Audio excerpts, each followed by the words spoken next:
que é a seguinte: o Brasil, a seleção brasileira, não fazia um jogo em Cuiabá desde 2002, quando enfrentou a Islândia e venceu por 6-1.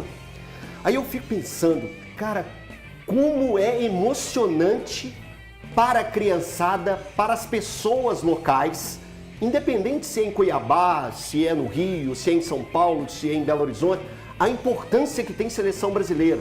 E essa aproximação é aí quando acontece isso, algo desse tipo. O problema da seleção brasileira por muitos anos era que só nas eliminatórias vinham jogos aqui no Brasil.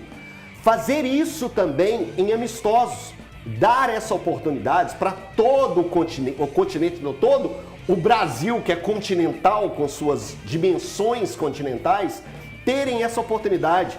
Quando entrou a Sonora, a fala daquela menininha ali, eu falei aqui no estúdio, pô, isso me pega, porque a menina falou o seguinte: todos atenderam a gente muito bem. Nossa, eu estive perto de jogadores que eu só vejo na televisão. Olha a emoção, olha o quanto que fortaleceu a história dessa menina com a seleção brasileira. Vai passar anos e mais anos e essa jovem vai ter sempre esse sentimento de que a seleção brasileira, os jogadores que ela tem como referência, estiveram na minha cidade e eu pude chegar perto. Nem sei se ela conseguiu fotos, autógrafos, enfim, mas ela esteve perto, ela viu isso de perto. Então, a seleção brasileira, nesses momentos, ela serve justamente para isso, para fortalecer algo que por muito tempo se afastou. E ao se afastar, fez uma grande parte da nova geração se afastar da seleção e ver a seleção hoje como um simples time, e que antes a gente não via dessa forma. Vamos começar os donos da bola batendo papo com essa turma boa, danada. Ô, Pio, é sempre muito bom ter você aqui. Que satisfação, que alegria. Ô, sempre meu caro, um abraço, valorizar. Um abraço pra você, abraço pro Eduardo também, com a receptividade que eu tive aqui hoje. Brincadeira, meu emocionário, viu? Obrigado.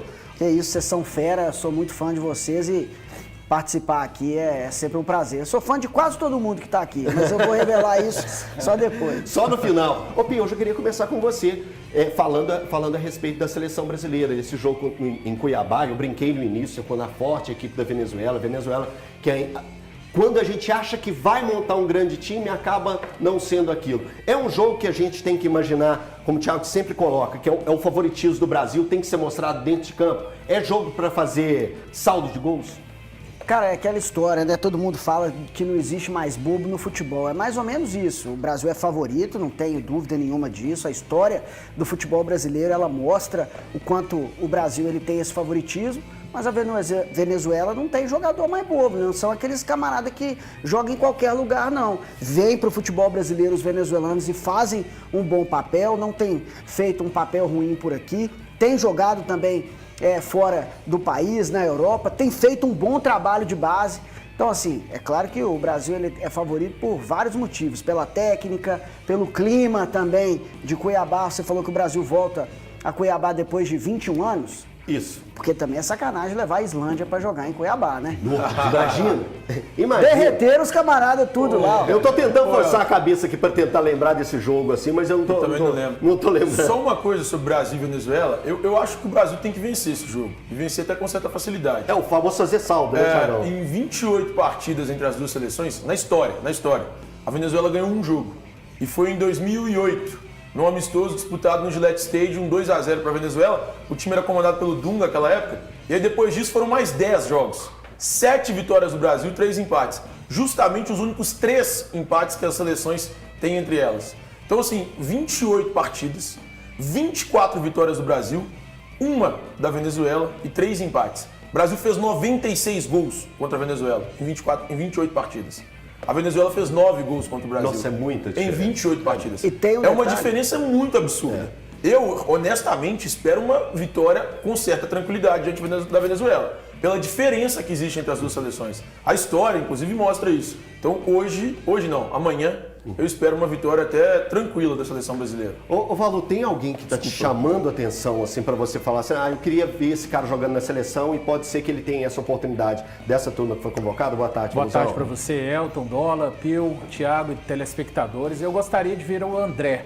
ao lado do Bruno Fernandes. Guimarães. Do Bruno. É que Fernandes é um sobrenome muito bonito. Não, e é também o português do United. Ambos, tanto o Bruno quanto o Thiago Fernandes, são ótimos de bola. E também. Não. Vou te agradecer isso. Você não gosta de amor, cara. É dia do amor hoje, tá? Parabéns pro amor, no caso. Então, assim, o Bruno Guimarães está jogando o fino da bola no Newcastle, o André também no Fluminense, e o Casemiro, com todo o respeito que a carreira dele merece, vocês até falavam que o United no momento não ajuda muito, mas mesmo no outro jogo, ali nos outros jogos do Diniz, eu achei que, claro, ele é um jogadoraço, daqui a pouco vai entender perfeitamente, mas eu queria ver, sabe, fica aquela curiosidade, acho que seria um meio-campo bem mais dinâmico. Acho que porque o André, ele já tem assimilado aquilo que o Diniz gosta de fazer.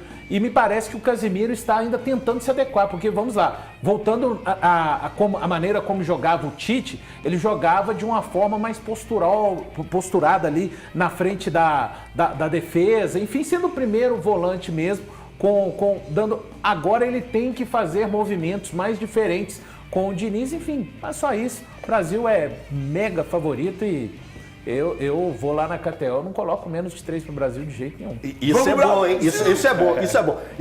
Antes de ir para a KTO, porque a gente tem uma pegada bem boa para falar da KTO sobre esse assunto do Brasil, já que o Valor falou a respeito do Casemiro, tá na hora mesmo do Brasil fazer uma renovada e já ir tirando algumas peças? O Casemiro seria também essa peça que você mudaria, já pensando no fortalecimento e entrosamento da seleção brasileira, pensando 2026? Boa tarde, Dólar. Boa tarde, Elton, companheiros do estúdio, pessoal de casa. Eu acho que naturalmente o processo de renovação vai acontecendo. No caso do Casemiro especificamente, eu ainda acho ele um jogador bem acima da média na posição, ainda tem lenha para queimar, acho que ele pode ainda ser muito bem aproveitado pelo Diniz.